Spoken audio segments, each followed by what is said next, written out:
ये कहानी है कमलेश नवाज की, जहां कमलेश अपने परिवार के साथ रहता था। परिवार में पत्नी स्वाति, एक बेटी नायरा, 2 बेटे और बहुएं थीं। बड़ा पूरा खुशहाल परिवार था। पैसे की भी कोई कमी नहीं थी, होती भी कैसे। घर के ज़्यादातर लोग तो वर्किंग थे, पर अच्छा परिवार क्या, आपको कमलेश नवाज ही चलते हैं सुबह के 7 बजे। मेरी वो साड़ी कहाँ चली गई संतोष जी, देखिए ना। ओह गॉड, आज 10 बजे की डिलीवरी है इसकी। Oh no. अरे यही होगी। वीवा कहाँ जाएगी? तुम्हें 10 बजे डिलीवरी देनी है ना, पर मुझे तो 8 बजे निकलना है। प्लीज़ मेरी वॉच देखो ना, कहाँ मिल ही नहीं रही। ये कमला भी ना किसी काम की नहीं है। कितनी बार समझाया है तुझे कि जब रात को नाश्ते की रोटी बना कर रखे तो उसे कपड़े में ढक दिया कर। सारी रोटियां सूख गई हैं, अब हम उसे टिफिन में कैसे लेकर जाएंगे। और दूसरा, ये घड़ी का कांटा फांकते ही जा रहा है। अरे छोड़ो, जो है वही पैक कर देती हूँ। ज़िंदगी की इतनी भाग दौड़ के बाद एक आपके हाथ की चाय ही तो है जो ज़िंदगी को सुकून देती है स्वाति जी। चलिए चाय ख़त्म कीजिए, मैं तब तक गर्म पानी की बाल्टी तौलिया बाथरूम में रख देती हूँ। स्वाति उठकर बाथरूम की तरफ जा रही थी कि नायरा बैग लेकर हड़बड़ी में कमरे से निकलती है। उस हड़बड़ी में बाहर जाता देखकर स्वाति पूछती है, 10 बजे उठने वाली आज 7 बजे कैसे उठ गई? और इतनी हड़बड़ी में कहाँ जा रही है तू? देर हो रही है मम्मी, आकर बताती हूँ, लव यू, बाय बाय। ये थी कमलेश नवाज की एक आम सुबह, जहाँ सुबह सुबह सब हड़बड़ी में उठते और अपने अपने काम पर निकल पड़ते हैं। कितनी बार तो एक भाई को भाई का चेहरा देखते हुए भी कई दिन हो जाते हैं, पर काम के चक्कर में किसी और बात का पता भी कहाँ चलता है। काम भी तो ज़रूरी है। पूरा दिन ऑफिस में गुजारकर 7-8 बजे सभी एक एक करके वापस घर लौटते हैं। मम्मी खाना क्या है? हाँ बेटा ला रही हूँ। अरे कमला जल्दी जल्दी हाथ चलाना, बेचारा वो भूखा है। पूरे दिन में एक टाइम ही तो गरम खाना नसीब होता है बेचारे को। आप लोग तो लगता है 2000 रुपये में मेरी जान ही निकाल लेंगे। एक टाइम का बोलकर 3 टाइम का एक ही वक्त में खाना बनवा लेती हैं, ऊपर से नाश्ते की रोटियां बनवाती हैं वो अलग। अब ऐसे और गुजारा नहीं होता माँ जी, मेरे पैसे बढ़ाइए। कमला की बात सुनकर स्वाति अपनी बड़ी बहू वीवा के कमरे में जाती है, जहां वीवा कपड़े बनाने में पहले ही बिजी थी और इसके खाने की थाली जो कि तू बिस्तर पर पड़ी हुई थी। ये कमला तो अब जान खाने लगी है। वीवा पैसे बढ़ाने को कह रही है तो बढ़ा दीजिए मम्मी जी, या फिर आपको जो भी सही लगे। ये मेरी न्यू लेंसेज कहाँ रख दिए मैंने? हाँ वो रहे माँ जी, आपके पीछे के दराज में है, लेंसेज पकड़वाइए। ये तो कमलेश नवाज के रोज का माहौल था। रात को यूं तो सभी घर पर ही होते हैं, पर कोई खाना हॉल में खा रहा होता है तो कोई लिविंग रूम में टीवी चलाकर, कोई अपने कमरे में, तो कोई बाहर ही खाना खा कर आता है। और कुछ इस तरह से सालों से कमलेश नवाज में चीज़ें हो रही थी, पर अब जो होने वाला था ये तो किसी ने भी सोचा नहीं था।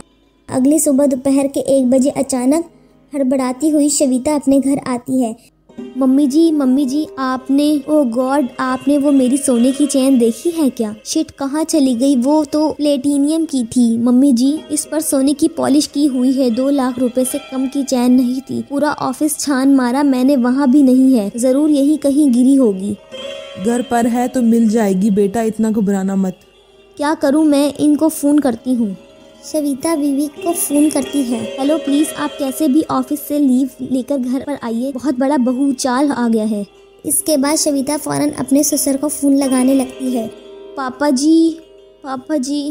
अरे तो रो क्यों रही हो बहू, सब ठीक तो है ना? पापा जी बस घर आ जाइए, और नायरा कॉलेज में होगी, उससे भी लेते आइए।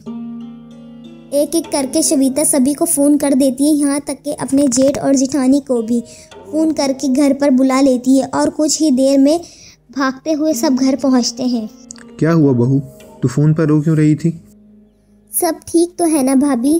कुछ ठीक नहीं है, उसकी 2 लाख की सोने की चैन खो गई है। 2 लाख की चैन? ये कौन सी चैन शविता, मुझे पता भी नहीं। चलो सब मिलकर ढूंढते हैं, मिल जाएगी। पूरा घर मिलकर शविता की खोई हुई उस चैन को ढूंढने में लग जाता है, और इस दौरान शविता साइड से किचन में चली जाती है। आधे घंटे बाद शविता किचन से बाहर आती है और सोफे पर पैर चढ़कर बैठकर अपने पति से कहती है, वीक जी, टीवी के नीचे वाली दराज में देखे तो शायद वहाँ रखी थी मैंने चैन। विवेक जैसे इस दराज को खोलकर चैन बाहर निकालता है तो नायरा कहती है, नहीं नहीं भैया, ये वो चैन नहीं है, ये तो 200 वाली है, आर्टिफिशियल ज्वेलरी वाली, जो कि मैं भाभी के लिए लेकर आई थी। अरे उस चैन की बात कर रही थी मैं, यही तो खो गई थी, थैंक गॉड मिल गई। तू पागल हो गई है क्या? बहू सुबह से सारा घर सर पर उठा रखा है इस 200 की चैन के लिए। पता भी है मैं कितना घबरा गया था। चलती हुई दुकान बढ़ा कर आया हूँ तेरे लिए। 200 रुपये की चैन के लिए इतना ड्रामा। ये ले 200 मैं तुझे देता हूँ।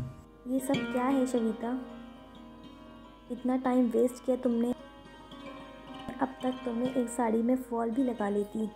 इन सभी के सवालों का शविता के पास कोई जवाब नहीं था। वो किचन में जाकर अंदर से 2 बाउल में पूरियां और आलू दम की सब्जियां लाकर डाइनिंग टेबल पर सजाना शुरू कर देती है। अब इतना ड्रामा हो ही गया है, अब आप लोग ब्रेक ले लीजिए। कितने दिनों बाद गरम खाने को मिलेगा, वो भी दोपहर के टाइम पर। इसके बाद जिसे मुझसे जो भी शिकायत है एक एक करके कह दीजिएगा, मैं सुन लूँगी। किसी को कुछ समझ में नहीं आता। सभी एक साथ डाइनिंग टेबल पर मुंह फैलाए बैठ जाते हैं।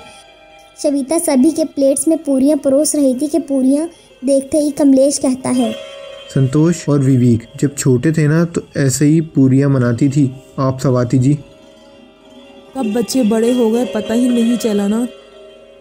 हाँ मम्मी, कितना मज़ा आता था ना। और भाभी, फैमिली प्लानिंग की क्या सोची है आपने? वैसे कुछ दिनों से ना मेरी तबीयत कुछ ठीक नहीं लग रही, शायद मुझे। व्हाट?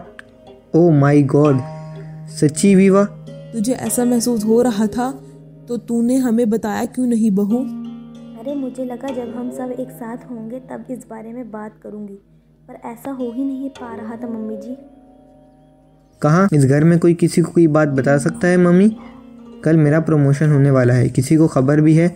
सब अपनी लाइफ में इतनी बिजी हो गए हैं कि घर वालों के साथ खुशियाँ बांटने का वक्त ही नहीं मिल रहा किसी को। अरे वाह वाह वाह, एक साथ 2 खुशियाँ। और शायद कोई ये भी भूल गया है कि नायरा की उम्र हो रही है, इसके लिए लड़का भी देखना है।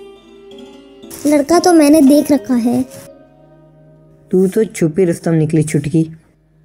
इस तरह कई दिनों के बाद कमलेश नवाज के लोग एक साथ एक दूसरे के साथ बातें कर रहे थे।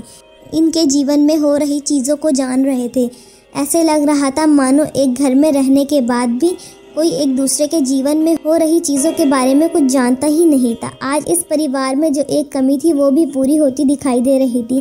तभी शविता कहती है, हो गया खाना, अब आप सब मुझे डांट सकते हैं। अरे नहीं नहीं बहू, मेरे बोलने का कारण ही तो आज हम सब एक साथ बैठ पाए हैं। वैसे मेरी कोई चैन खोई नहीं थी पापा जी, ये सब तो मैंने इसलिए किया था ताकि एक घर में होकर भी हम सब दूर हो चुके हैं। वो कुछ पल के लिए ही सही साथ तो आए, और ये कुछ ही देर में हम सब का स्ट्रेस जो रिलीज़ हुआ है ना, आप सबके चेहरे पर इसकी खुशी देख रही है कि नहीं पापा जी? ये तो तूने बहुत अच्छा किया। इस भाग दौड़ में हम सब इस खुशी को ही भूल रहे थे। मुझे तो लगता है कि एक वक्त हम सब को साथ में खाना ही चाहिए। फिर तो डिनर टाइम दो, फैमिली फाइनल। शविता के लाए बहू चाल का ऐसा जादू चलता है कि इसका पूरा ससुराल पहले से और भी करीब आ जाता है।